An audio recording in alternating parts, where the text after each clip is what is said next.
Hello, ladies and gentlemen. Welcome to another episode of Pipe Bomb Sessions.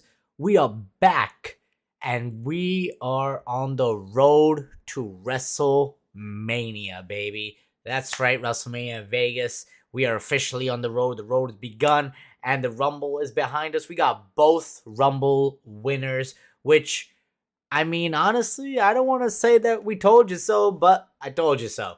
Liv Morgan won the Women's Rumble, and of course, Roman Reigns, the OTC, won the Men's Rumble. Of course, I gotta give some credit before I keep going. Man, that Women's Rumble, that overall was a perfect Rumble. Almost. Like, I thought that was really good. The pacing was good. We got some stars in there. We got some surprises in there, even some returns.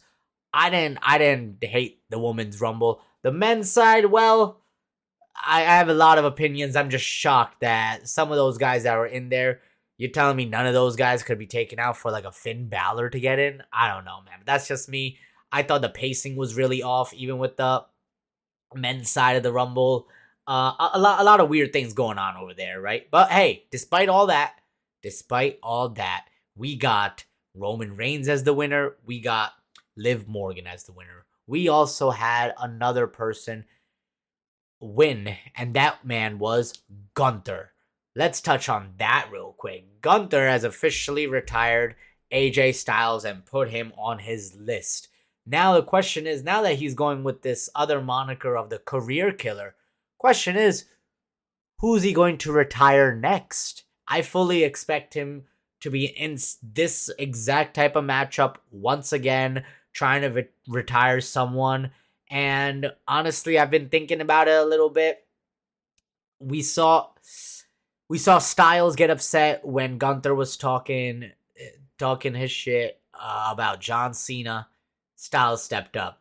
Gunther again was talking his smack about Styles. Dragon Lee came out. That's interesting to me because Dragon Lee then got choked out and he got messed up by Gunther. But I don't think that's really the big thing right here. The bigger thing is that Dragon Lee is friends with who? That's right, Rey Mysterio. Not only AJ Styles is a tag team partner and friend, but he was friends with Rey Mysterio. Now, obviously, we know Rey got hurt right before the Rumble on the Raw. He made it to the Rumble. I heard rumors that Rey Mysterio was a little banged up coming out of the Rumble as well, you know? Maybe his body is finally catching up to him. Rey Mysterio has been a great full-time competitor as a veteran, let me tell you. But maybe his body's now telling him, like, hey, man, let's slow down. Let's take a break. Let's change things up. Let's rest a little bit. So maybe Gunther's next guy that he wants to retire and put onto his list is the Hall of Famer Rey Mysterio. Now, I get it. Before you lose your damn minds, I know Dom is there. I know that Dom could be the guy to be retiring his father. But we kind of already saw that matchup, no? And I don't know, like, if Rey Mysterio is constantly getting hurt right now, the man can't compete then. You know what I mean? Like, this has been a lot of injuries in a row for Rey Mysterio that we haven't seen in a little bit. So, in my opinion, I feel like maybe Rey's just thinking, and he could be contemplating, hey, you know what? Maybe I should hang it up, call it a day, and why not let Gunther just take down another Hall of Famer and another huge veteran in Rey Mysterio? Again, I get it if Dom is the plan for it. I'm sure that Dom and Rey have a plan. They told Triple H, yada yada. Maybe that's the play of this Mania, but I don't see it. If Rey Mysterio is going to be in a retirement match, I think it's going to be against Gunther. If it's going to happen this Mania, it's going to be against Gunther. Now, I could be wrong about that, but I don't know. Now, let's just say Rey Mysterio is not Gunther's opponent going into this Mania season. That made me think, like, damn, who could it be? I heard some rumors about Randy Orton. I just don't see Randy retiring right now. Simple as that.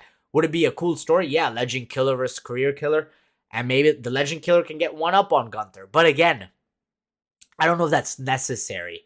Who I could see And that all depends if he still is making his return to WWE, and that is Y2J Chris Jericho. Of course, we did not see him return at the Rumble. I was convinced he would be. He did not return. Now, I will say Chris Jericho has a tour with his band in February, if that's happening. Of course, we know the Chamber is happening at the end of the month. End of the month, Chamber is happening in Chicago. Chris Jericho debuted in Chicago. Man, this place, Chicago, is really just making returns of all these crazy guys. Of course, a few years ago, CM Punk returned in his hometown of Chicago. And are we going to see Chris Jericho return where he debuted in Chicago? I can see it happening, guys. I know I'm still holding on to hope, but if his contract is up with AEW, if he's not doing anything else, and if he wants one last run with WWE, maybe he returns. He confronts Gunther at the Chamber, and guess what? Boom. You got your career matchup right there. You don't need Jericho to really be... See, the thing with Jericho is he can be someone's like manager. He could be someone who's just talking. He could be like he can be an actual general manager of a Raw or SmackDown if need be. NXT, now that Ava is gone, you can kind of mix things up in that sense, right? With Jericho, you don't need him to specifically compete every time. You could put him on the damn announcer's desk, and I think that would even be fine. Like, the thing is, unlike some of these other guys, Jericho can still stick around, is my point. He doesn't necessarily need to retire, hang it up, and just disappear and kind of ride into the sunset type of deal. You know what I mean? So I don't believe that Jericho, if that is slated for Gunther's next guy, if Jericho's gonna specifically quote unquote retire and just be done and away from the cameras. That's just my opinion, right? I don't know. I think that there's more to this than even we're expecting. I can't wait to see how WWE is kind of going to capitalize on it, right? Now, speaking of capitalizing, right? And before I even get into some specifics, I really want to touch base on who the hell attacked Braun Breaker. Braun Breaker obviously came in at 2. He got attacked with some hooded figure right before the Rumble match, before he even got in the damn ring. And then that, of course, got him eliminated from Oba, who came in at 1. Now, question is, who is the hooded guy? Who's the figure? A lot of people are saying it's Logan Paul. I can see it being Logan Paul just because, like, that promo of Paul before the Rumble, like, hey, I'm gonna come out and just say that this is the plan, this is what should happen, and we gotta help Braun Breaker win. The thing is, Logan Paul, he's really not had that type of personality to be like, yeah, I'm gonna leave my ego and things behind. I'm gonna help someone else. He's just not that guy. So maybe Logan Paul did see a threat, and he wants to be the actual leader of the Vision, and bang, he's taking out the head guy right now. Of course, like, we got to see how it goes down, but it's interesting. I want to know who's revealed to be this. Adam Pearce said on Raw that, hey, the last time I heard a guy came and attacked people, that man was Austin Theory. Putting some doubts within the Vision. Like, this is what Pearce is doing. I like Pearce's attitude right now, man. Like, I predicted a couple weeks ago, like, yo, what if they're running Braun Breaker versus Adam Pearce at Mania? I don't know if that's still, like, the right thing to say or it's going to happen. But it definitely could be in the cards where Adam Pearce is now not going to specifically screw over the Vision, but he's just going to put them in spots, and the Vision's just not going to capitalize over and over. Like, Paul Heyman wanted LA Knight to fight Braun Breaker, and LA Knight, quote-unquote, left. We saw LA Knight return later in the night and help Penta beat Bronson Reed, even if it was a count-out. He BFT'd freaking Bronson Reed onto a chair on the outside, which was hilarious. And then he ran through the crowd again. Again, this is setting up a Braun Breaker versus LA Knight matchup. I expect that to happen either on one of these Raws coming up, maybe at the Chamber. I don't see it happening at Mania. I think that they're both going to be doing something different for Mania. And I just think a one-on-one matchup there just isn't the super hyped thing that we would see. But I don't know, man. Let's see how this kind of turns out. I'm really curious to see if they are going to reveal if it's someone from the Vision who did indeed attack Braun Breaker, or was it Rollins? Was it actually Rollins, as everybody's predicting? Because, the curb stop happened. I just think it's too obvious. When things are too obvious in WWE, you got to look at it. You got to look at it in different views, lots of different views, and I think that's what's happening here as well, right? I don't know, just what my head is going in that sense. Now, let me just turn the table. I'm convinced this is a Mania matchup, no matter what, and that is both El Grande Americanos facing each other. Of course, El Grande Americano faced Javon Evans, who, by the way, had a great performance in the Men's Rumble. I really like the kid. He has a great future. And you saw the original, the OG El Grande come out and help Javon Evans after distracting this El Grande Americano. I think they're going to have a mask for mask matchup. And, of course, we all know it's Ludwig versus Chad Gable. But, hey, man, I'm cool with getting this gimmick going. This is pretty dope. I'm not opposed to it. Let's get a mask for mask matchup happening at Mania. No worries on that. Let's just get this teasing. My question is the OG El Grande perhaps going to get like the Creed brothers or something to help him out? Because this El Grande has two more guys with him, obviously, at all times. So there's three of them. Maybe it's a 3-on-3 type of unmasking type of matchup. I have no idea. I definitely want to see the one-on-one and definitely want to see a mask for mask. I think that's in the books. That needs to happen. And that's the way to go, in my opinion, right? That's a cool matchup. Of course, we got the Ruler debut, and that man, he just came in and he completely destroyed the Viking Raiders. My goodness. They got just massacred by this man, Oba Femi. And Oba, I can't wait to see what he's going to be doing. I was convinced he was going to be facing maybe Lesnar. We saw kind of a tease, but they didn't really interact except for Lesnar eliminating Oba later in the Rumble matchup. So possibly, maybe they are still running that. Let's wait and find out. I think Oba is that type of guy who can be rocket right to his back and straight to the moon type of guy, man. He's legit. He's getting displayed as a monster, and he should be, for sure.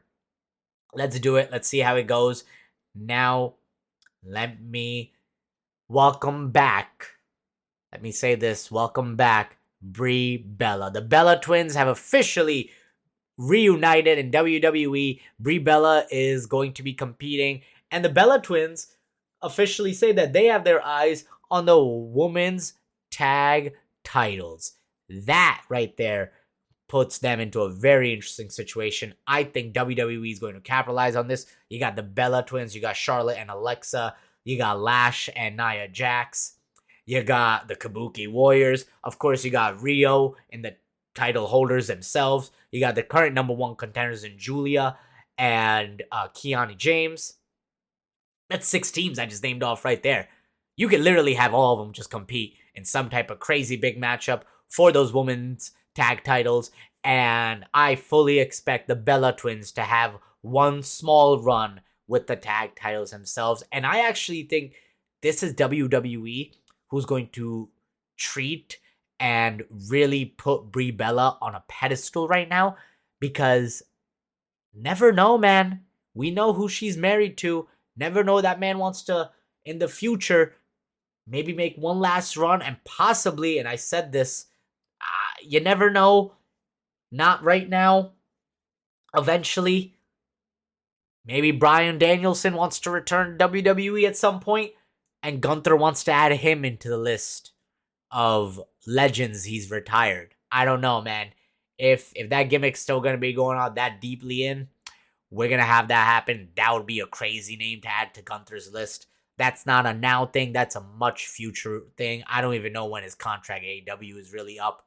I'm just kind of shooting some shit in the air. That'd be pretty cool in my opinion, right? But regardless of the fact, I think the Bella twins are going to be our future women's tag team champions. Book it right now. We're definitely seeing that. Speaking of women's titles, we saw, of course, the street fight between Stephanie Vaquer and Raquel.